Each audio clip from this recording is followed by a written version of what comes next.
Hey people, welcome back to the channel. तो आज मैंने फाइनली देसी हंगल की डायरी निकाल ली है। तो मैंने तुम लोगों से प्रॉमिस किया था कि जल्दी मैं एक सीरीज लाने वाला हूँ जिसका नाम होगा देसी हंगल, जिसमें हम कोरियन लैंग्वेज के बारे में सीखेंगे। तो देसी हंगल बेसिकली इस डायरी का नाम है जो कि मैंने 1 साल के मतलब कोरियन लैंग्वेज लर्निंग में बनाई थी।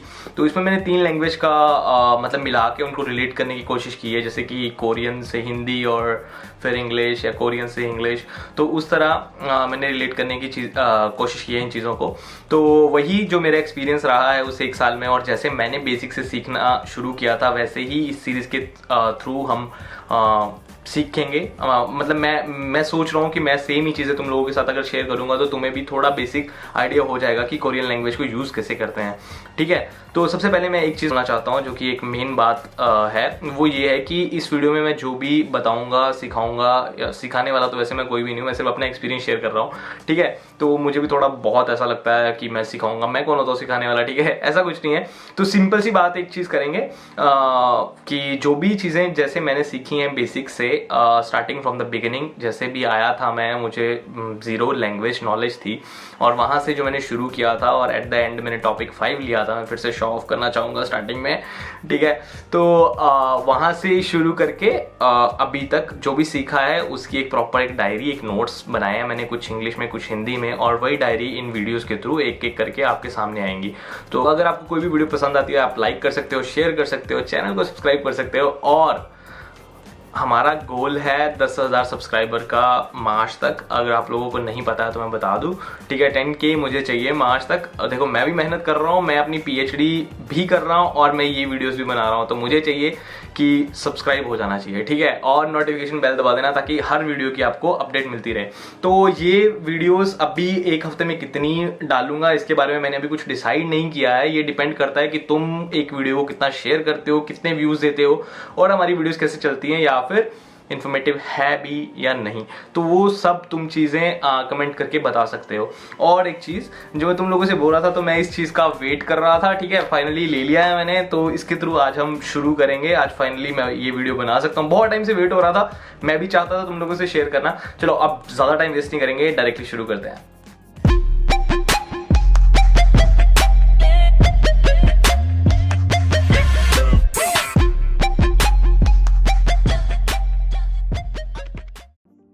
तो हर लैंग्वेज की तरह कोरियन लैंग्वेज में भी कॉन्सोनेंट्स और वोवल्स होते हैं। वो किस तरह लिखे जाते हैं, कितने वोवल्स कितने कॉन्सोनेंट्स होते हैं, डबल कॉन्सोनेंट्स क्या होते हैं, या फिर कंबाइंड वोवल्स क्या होते हैं, उन चीज़ों के बारे में आज हम इस वीडियो में जानेंगे। और in addition to that word structure कैसे किया जाता है, लाइक कॉन्सोनेंट वोवल को मिलाकर किस तरह लिखा जाता है, तो वो सारे रूल्स के बारे में आज हम इस वीडियो में बात करेंगे। थोड़ी सी वीडियो लंबी होगी क्योंकि ये वीडियो बेसिक है, और अगर ये वीडियो नहीं देखी है तो आगे की कोई भी वीडियो काम आने वाली नहीं है। जो भी कोरियन लैंग्वेज सीखना चाहते हैं तो मैं प्लीज़ रिक्वेस्ट करूंगा कि इस वीडियो को पूरा आगे तक देखना। और हम शुरू कर रहे हैं वोवल से first, and then we will go to consonants, and then हम ये पढ़ेंगे कि वर्ड स्ट्रक्चर कैसे किया जाता है, वोवल्स और कॉन्सोनेंट्स को मिला के अगर लिखना है कैसे लिखा जा सकता है, उसके लिए क्या क्या कोरियन लैंग्वेज के पर्टिकुलर रूल्स हैं, वो सब हम इस वीडियो में सीखेंगे। तो शुरुआत करते हैं। सबसे पहले अगर मैं बात करूं कि वोवल्स कौन कौन से होते हैं, तो अगर हम वेट अ सेकेंड, ओके, तो सबसे पहले अगर मैं बात करूं कि वोवल्स कौन कौन से होते हैं, ठीक है, तो प्लीज़ मेरी राइटिंग में मत जाना। मेरी राइटिंग थोड़ी सी गंदी हो सकती है क्योंकि ये मतलब कल ही आया है, तो मुझे अभी इतना एक्सपीरियंस नहीं है इसको चलाने का। तो अभी सिर्फ शुरू किया है, आज पहला दिन है, तो राइटिंग गंदी हो सकती है, बट इमोशंस अच्छे हैं यार, उससे सीखो। ठीक है, तो सबसे पहले अगर मैं वोवल्स की बात करूं तो वो कुछ इस तरह लिखे जाते हैं, आ, या, ओ, यो, ई, ठीक है, और ओ, यो, उ, यू, उ। तो तुम लोगों को भी ये चीज़ लगी होगी कि मैंने ओ यो 2 बार बोला है। जैसा कि मैं जब आया था शुरू में और मैंने जब कोरियन लैंग्वेज सीखनी शुरू की थी, मुझे भी यही चीज़ लगी थी कि ये ओ यो 2 बार क्यों आया। ठीक है, और इसका मतलब क्या है बेसिकली।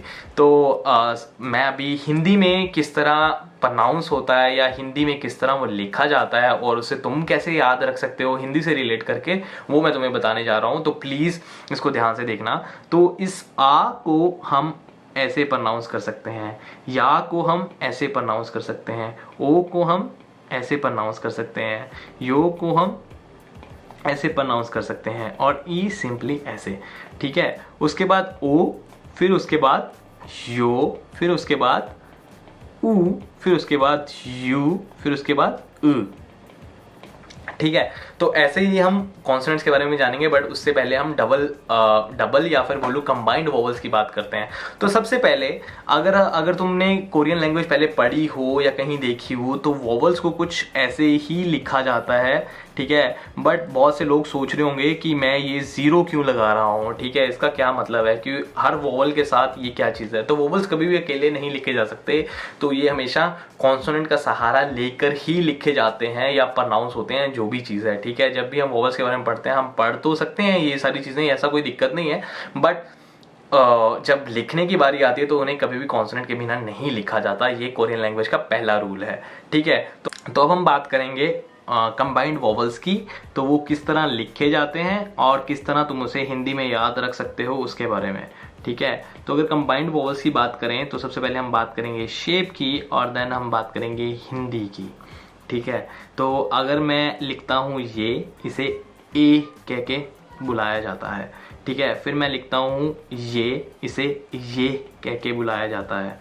फिर मैं अगर लिखता हूँ ये, फिर इसे ए कहकर बुलाया जाता है। फिर मैं अगर लिखता हूँ ये, इसे ये कहकर बुला सकते हैं। फिर मैं अगर लिखता हूँ ये, उसे वाह कहकर बुलाया जा सकता है। फिर मैं अगर मिलाता हूँ इन दोनों को, उसे वे कह के बुलाया जा सकता है। फिर अगर मैं लिखता हूँ कुछ ऐसा, तो उसे वो कह के बुलाया जाता है। फिर अगर कुछ है ऐसा, उसे वे कहकर बुलाया जाता है, ठीक है। और फिर अगर मैं कुछ लिखता हूँ ऐसा, उसे वी कहकर बुलाया जाता है। और फिर अगर कुछ उसे ऐसा लिखता हूँ ऐसा, उसे ई कहकर बुलाया जाता है, ठीक है। तो इसे कंबाइंड वोवल्स कहकर क्यों बुलाया जाता है, ये तुम इजीली नोटिस कर पा रहे होगे कि इसमें दो वोवल्स मिले हुए हैं, ठीक है। कहीं भी देख लो, हर जगह दो वोवल्स मिले हुए हैं, तो ये कंबाइंड वोवल्स हैं। और इस चीज़ के पीछे मैंने पहले ही तुम्हें बता दिया, ये कोरियन रूल है, जो कि वोवल्स को अकेले नहीं लिखा जा सकता, ठीक है। तो अब इसके बाद हम बात करेंगे कॉन्सोनेंट्स की। तो कौन कौन से कॉन्सोनेंट्स होते हैं उसके बारे में हम लिखेंगे, ठीक है। और कैसे उसे हिंदी में प्रोनाउंस किया जा सकता है उसके बारे में हम जानेंगे, ठीक है। तो अगर मैं बात करता हूँ सबसे पहले कॉन्सोनेंट्स की, हम फिर से सेम ही चीज़ फॉलो करेंगे। कॉन्सोनेंट्स के लिए भी हम सेम ही चीज़ फॉलो करेंगे। तो सबसे पहले आता है शेप, और फिर आता है प्रोनाउंसिएशन, जो कि हिंदी में होगी, ठीक है।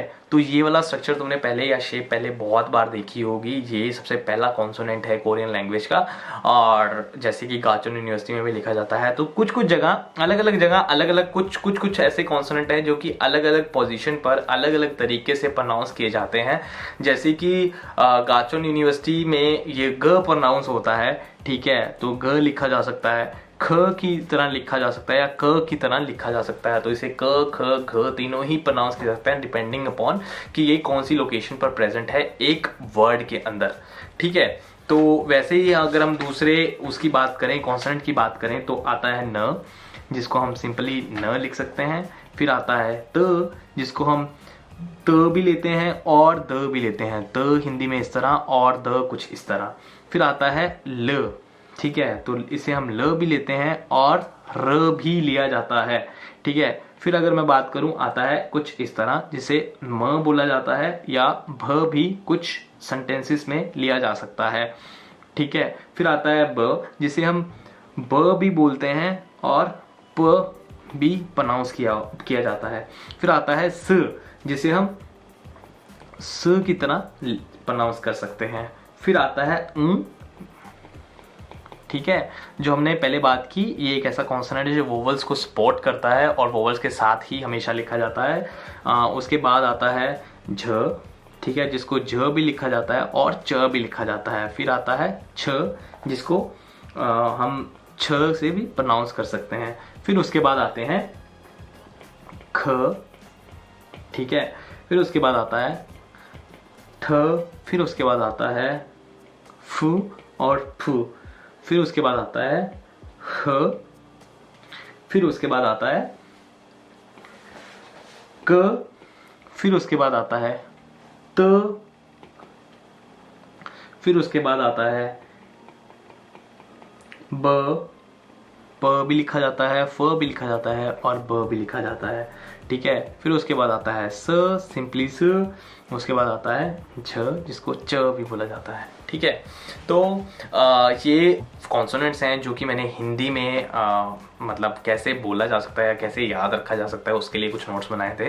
तो ये थोड़ा सा कंफ्यूजिंग है, मैं मानता हूँ। जैसे कि वोवल्स भी हो सकते हैं, कॉन्सोनेंट्स भी हो सकते हैं, बट ये बेसिक है कोरियन लैंग्वेज का। अगर ये नहीं आता तो इससे आगे कुछ भी नहीं हो सकता, ठीक है। तो ये कुछ बेसिक्स है कोरियन लैंग्वेज के, और सबसे पहले ये सीखने बहुत ज़रूरी है, किस तरह लिखे जाते हैं और किस तरह प्रोनाउंस किए जाते हैं। उसके बाद ही कुछ आगे कोरियन लैंग्वेज में हो सकता है, ठीक है। तो मुझे नहीं पता, अगर ये कंफ्यूजिंग लगा तुम्हें या थोड़ा इजी लगा। मैंने कोशिश की है हिंदी में, या जिस तरह मैंने सीखने की कोशिश की थी शुरुआत में, वो तुम लोगों के साथ शेयर कर सकूं। तो ये बेसिकली वोवल्स और कॉन्सोनेंट्स थे। जैसे कि वोवल्स होते हैं कंबाइंड वोवल्स होते हैं, वैसे कॉन्सोनेंट भी डबल कॉन्सोनेंट होते हैं। जैसे कि अगर हम क की बात करें, क, त, ब, स, छ, ठीक है, तो या च, ठीक है, तो इनको डबल कॉन्सोनेंट्स भी बोला जा सकता है। तो आज हमने कॉन्सोनेंट्स और वोवल्स के बारे में पढ़ा। तो अब हम बात करेंगे वर्ड स्ट्रक्चर की, कि कैसे कॉन्सोनेंट और वोवल्स को मिलाकर एक साथ लिखा जा सकता है, और कौन कौन से रूल्स हैं जो फॉलो किए जाने चाहिए कोरियन लैंग्वेज के अकॉर्डिंग। तो सबसे पहले अगर हम बात करेंगे टाइप ए स्ट्रक्चर क्या होता है, तो उसमें हम बात करेंगे C1 V1, यानी कि कॉन्सोनेंट एक और वोवल एक, जैसे कि फॉर एग्जाम्पल गा, ठीक है। फिर उसके बाद बी टाइप की बात करेंगे, जैसे C1/V1, इस तरह भी लिखे जाते हैं, जैसे कि बात करेंगे गो। फिर बात करेंगे सी टाइप की, जिसे हम लिखते हैं C1V1/C2, मतलब कॉन्सोनेंट एक, वोवल एक और कॉन्सोनेंट दूसरा। तो अगला कॉन्सोनेंट आते ही वो नीचे की ओर शिफ्ट हो जाएगा। तो जैसे कि हम बात करें गिल, ठीक है, ये ल कुछ इस तरह है। तो उसके बाद डी की हम बात करें तो consonant vowel upon consonant consonant, ठीक है, और इसे डबल कॉन्सोनेंट भी कहा जाता है। तो इसके बारे में हम आगे पढ़ेंगे थोड़ा सा डिटेल में। तो अभी ये कुछ बेसिक स्ट्रक्चर हैं जो कि जानने बहुत ज़रूरी हैं। उसके बाद अगर हम रूल्स की बात करें तो कौन कौन से रूल्स को फॉलो किया जाना चाहिए, तो सबसे पहले जैसे कि मैंने बोला, तो फर्स्ट बेसिक रूल है, कोई भी वोवल अकेला नहीं लिखा जा सकता, उससे हमेशा अंक की जरूरत पड़ती है, जैसे कि ओ और अदर वोवल्स। एंड देन दूसरे रूल की बात करें कि when vowel come with consonant there is no need to put a, you can directly combine them. जब ऐसा कुछ आता है तो तुम्हें अ की जरूरत नहीं पड़ती, जैसे कि ऐसा कुछ नहीं लिखा जाता, ये गलत है। हमेशा ऐसा लिखा जा सकता है, या फिर ऐसा लिखा जा सकता है, ऐसा और ऐसा नहीं लिखा जा सकता। तो ये कुछ बेसिक चीजें हैं जो कि आनी चाहिए, ठीक है। फिर तीसरे रूल की अगर हम बात करते हैं कि when there are three things like consonant, vowel, consonant, and then C2 always will be written down as final consonant. For example जैसे कि मैंने अभी दिया गिल, ठीक है। तो उसके बाद अगर फोर्थ रूल की बात करते हैं अगर हम, तो if there is any 5C consonant, तो अभी हमने कुछ कॉन्सोनेंट जो कि डबल कॉन्सोनेंट्स के बारे में पढ़ा, जैसे कि ये, फिर उसके बाद ये, उसके बाद ये, जैसे कि ये 5 कॉन्सोनेंट। तो इनमें से अगर कोई भी कॉन्सोनेंट पांचवा मतलब नेक्स्ट कॉन्सोनेंट आता है इनमें से, जैसे कि क आता है, त आता है, ब आता है, स आता है, ज आता है, इनमें से कोई भी अगर फाइनल कॉन्सोनेंट आता है तो उसको प्रोनाउंस करने के लिए वो डबल हो जाता है। जैसे कि ये हो जाएगा, ये हो जाएगा, ये हो जाएगा, तो ये हो जाएगा, तो ये हो जाएगा, ठीक है। तो इस तरह वो प्रोनाउंस किए जाएंगे। उसके बाद अगर मैं बात करता हूं, जितने भी कॉन्सोनेंट जो कि फाइनल कॉन्सोनेंट में आएंगे उनको बेसिकली साथ ही साउंड से बुलाया जा सकता है। जैसे कि अगर क की बात करूं तो क, क, ख, न की बात करूं तो न, त की बात करूं तो त, थ, स, ठीक है, और झ, छ और ह। उसके बाद अगर मैं बात करूं ल की तो वो ल, म की बात करूं तो म, तो ब की बात करूं तो ब, प, और की बात करूं तो तो जितने भी कॉन्सोनेंट्स हैं, जैसे कि मैंने यहाँ जितने भी कॉन्सोनेंट लिखे और आज हमने जितने भी पढ़े हैं, वो सब सिर्फ इन्हीं 7 साउंड से ही प्रोनाउंस किए जा सकते हैं। जैसे कि ये अगर फाइनल कॉन्सोनेंट में आते हैं तो उसे सिर्फ जो इसकी पर्टिकुलर साउंड है उसके थ्रू बुलाया जाएगा। ये वाले जो कॉन्सोनेंट आते हैं उसकी साउंड इसके थ्रू बुलाया जाएगा। ल को सीधा ल की तरह बुलाया, म को सिर्फ म की तरह, और इन दो को इसकी तरह, और उनको उनकी तरह। तो ये कुछ बेसिक 5 रूल थे जो हमने आज पढ़े। मुझे नहीं पता, अगर तुम लोगों को कुछ समझ आ रहा है नहीं आ रहा, मुझे भी थोड़ा अजीब लग रहा है क्योंकि पहली वीडियो है। तो अगर तुम लोगों को समझ आता है तो प्लीज लाइक करना वीडियो को, कमेंट करके मुझे बताना अगर तुम्हें कोई भी, मेरी राइटिंग थोड़ी सी गंदी हो सकती है बट बेसिक इमोशन समझ सकते हैं, ठीक है। तो अगर तुम्हें वीडियो पसंद आती है लाइक करना, शेयर करना, कमेंट करके मुझे बताना कि अगर हमें इसी स्पीड से आगे चलना चाहिए या इससे भी स्लो आगे चलना चाहिए। ये थोड़े से बेसिक हैं, आगे थोड़ी लैंग्वेज इंटरेस्टिंग होगी, ये मेरा वादा है, ठीक है। और आज हमने पढ़ा वोवल्स, कॉन्सोनेंट्स और डबल वोवल्स या डबल कॉन्सोनेंट्स या कंबाइंड वोवल्स, ऐसी ऐसी चीज़ें हमने पढ़ी हैं, ठीक है। वो कैसे बुलाए जाते हैं। डबल वोवल हालांकि कोई टर्म नहीं है, मैं फिर से बोल दूं, कंबाइंड वोवल्स एक टर्म है, बट जैसा मैंने सीखा, जैसा मैंने बताया वैसे ही तुम भी याद रख सकते हो, ऐसी कोई बड़ी चीज़ नहीं है। तुम्हें अगर टीचर बनना है तो तुम्हें ऑब्वियसली मुझसे नहीं पढ़ना चाहिए, कहीं और जगह पढ़ना चाहिए, बट अगर कोरियन लैंग्वेज सीखनी है तो तुम मेरे चैनल को फॉलो कर सकते हो, सब्सक्राइब कर सकते हो, press the bell icon and leave the comments. So मैं जानना चाहूँगा कि ये वीडियो कैसी लगी, और thank you so much for watching and हम मिलेंगे अगली वीडियो में फिर से कोरियन लैंग्वेज के साथ, या फिर रिसर्च प्रपोजल, मुझे भी नहीं पता अगली वीडियो कौन सी होगी, but stay connected with the channel.